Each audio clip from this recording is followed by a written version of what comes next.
simplemente, digo, también otro paradigma a romper, que es quién se sienta en la mesa de diseño, ¿no? O sea, por lo general, cuando marketing dice, vamos a escuchar a los colaboradores, a los clientes en realidad, están abriendo la mesa de diseño a esos inputs. Ahora, nosotros estamos dispuestos a diseñar un proceso de selección con la gente que esté ingresando a la compañía. Consideramos que esas voces son legítimas. Entonces, hay algo que tiene que ver con la escucha, pero quizás mucho más profundo, que tiene que ver con la legitimidad. Nos han enseñado a ser expertos. Nos han enseñado a que nosotros teníamos que, como estudiábamos en la universidad y tenemos el conocimiento técnico, éramos los destinados para poder diseñar. Bueno, Design Thinking hace una mesa de diseño mucho más amplia y nosotros como técnicos, como expertos en recursos humanos, lo que hacemos justamente es darle la impronta propia del proceso o del marco de cultura, pero también escuchar y resonar con las cosas que las personas nos cuentan de su experiencia, porque ahí está el insumo justamente para que podamos transformar nuestras prácticas. Entonces, es súper interesante esto que decís, porque hay áreas a las que les costó mucho menos. El área de marketing y el área comercial estuvieron casi forzados, porque cuando el cliente deja de comprar, uno siente esa escasez como algo imperante, urgente e incuestionable. Nosotros quizás podemos empezar a ver la métrica de la tasa de retención o la tasa de rotación para poder tener algún insight, decir, bueno, en esta empresa tenemos un gran problema en la retención, empecemos a sentarlo, pero también la pregunta es por qué llegar a ese extremo, ¿no? Quizás poder pensar más que en la retención, en nutrir nuestra relación con los colaboradores y de vuelta en entender que nosotros somos parte del asunto, porque también tenemos nuestras experiencias. Entonces, desde ese lugar HR puede hacer agilidad para sí misma y también para la organización. O sea, cuando uno piensa en innovación, piensa, voy a hacer un focus, voy a hacer una encuesta, voy a hacer una entrevista. Ahora, ¿no tenemos más herramientas que esas? Bueno, Design Thinking plantea un pool de herramientas mucho más amplio.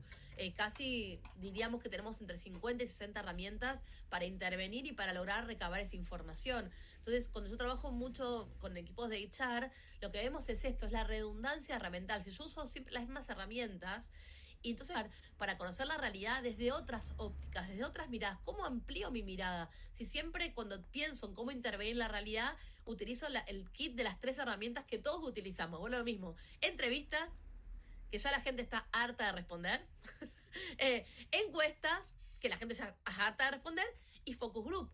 Entonces, digo, también hay algo en nuestro setting, en nuestro mindset, digamos, profesional, que es que tenemos como, digamos, una redundancia o un abuso de las herramientas que conocemos y a veces mucho miedo a explorar otras herramientas que quizás desde estas metodologías que traen como este aire fresco a la investigación de las necesidades de nuestros colaboradores, nos damos cuenta que estamos subaprovechando, ¿no? Otras formas de interactuar con la realidad. Una de ellas es sentarse en la mesa de diseño con las personas, y hay muchas, muchas más para recabar información que no vamos a hablar ahora porque es toda una clase de design thinking, pero existen y está bueno que los equipos nos comprometamos a pensar y a cuestionar qué herramientas vamos a usar para interactuar con los colaboradores.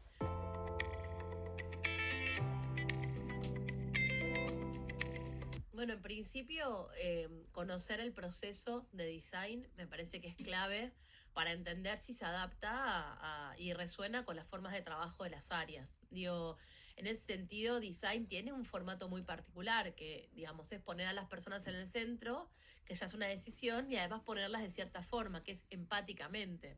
Esto implica algo que es muy importante en el design, que es un cambio en la lógica de diseño tradicional. ¿Cuál es ese cambio básico? Nosotros cuando hacemos investigación de necesidades, tenemos una hipótesis sobre qué necesita la gente y vamos a buscar información, ¿no? Entonces, ahí hay un sesgo muy importante que el design quiere romper, que es que cuando vos tenés una hipótesis, ya tenés una idea recortada de lo que estás buscando. Por lo tanto, esa mirada hipotética te va a sesgar a la hora de buscar la información. Nosotros en design hacemos al revés. Primero interactuamos libremente con las personas y a partir de esa interacción generamos un punto de vista de diseño. Entonces la mirada es mucho más amplia, quizás es un poquito más divergente que la mirada tradicional, pero lo que dice es, nosotros si salimos a buscar algo, seguramente corroboremos eso que estamos saliendo a buscar, ¿no? Como una mirada de túnel. Entonces, ese es el primer movimiento, que es salir con mucha más libertad a hablar con las personas para intentar entender ¿Qué hay ahí? ¿Qué necesidad hay? ¿Cuáles son las conversaciones que están pudiendo dar? ¿Cuáles son las que no? ¿Dónde se traba? Cuando uno empieza a escuchar, hay algo que sucede y es que tenemos que hacernos cargo de eso que estamos escuchando. Cuando uno abre la conversación, lo mismo pasa en marketing y en área comercial, y el cliente pone su voz y su voz nos dice algo, nosotros no podemos no escuchar esa voz. Con un cliente es todavía más inocuo, pero cuando la voz es la voz del colaborador, hay que comprometerse fuertemente con lograr de alguna forma entender qué es lo que nos está diciendo esa voz. Porque si no, uno siente que los procesos de relevamiento de información, como usualmente sucede, es me preguntan cosas y después no sé ni para qué lo van a usar. Entonces, hay algo de la legitimidad que es que una vez que nosotros le abrimos el espacio al design thinking como un espacio de transformación de cultura y escuchamos realmente empáticamente y profundamente a los colaboradores, tenemos que accionar. Y accionar significa hacernos cargo que esa voz es importante y que eso que nos dice es realmente el centro de la oportunidad de mejora que tenemos en cuanto a nuestra relación con los colaboradores. Esta clase de metodologías necesitan de un sponsorship. Porque, bueno, claramente tiene que haber alguien, digo, no te digo el CEO o el director de recursos humanos o el VP, o alguien que de alguna forma nos acompañe en esto de que queremos hacer distinto, queremos ir más a lo profundo, queremos transformar nuestra realidad. Entonces son metodologías que requieren que los equipos se planteen si realmente están en condiciones de pensar y de diseñar sus procesos de una forma distinta y un buen sponsorship.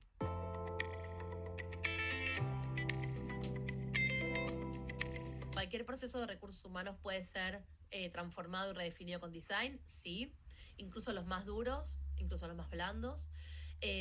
Pero es interesante esto de la configuración de equipos multidisciplinarios. Al design thinking le hace muy bien, de alguna forma, la redefinición de equipos que sean distintos a cómo están configurados en la práctica, la funcionalidad. Entonces, por lo general, lo que hacemos es pensarnos ya más en células, en capítulos de trabajo, donde podemos pensar, por ejemplo, el onboarding, personas que hacen compensaciones, personas que hacen liquidación de sueldo y personas que hacen learning, por ejemplo. Entonces, esto de poder pensarlo desde diferentes miradas a todo lo que es la transformación en particular y en la agilidad, la diversidad le hace muy bien, porque justamente nos nutre de esta óptica. Entonces, la respuesta es sí a todas las áreas y sumo, no es un pero, es un sumo, la configuración de equipos que puedan de alguna forma empoderarse para empezar a perder un poco esto del trabajo en silos, de este es mi expertise. Bueno, yo como experto voy a estar, pero voy a trabajar con una mesa abierta para que mis compañeras y compañeros, que también son parte del área, pero que quizás viven las experiencias desde otro lugar, puedan acompañar y puedan nutrir.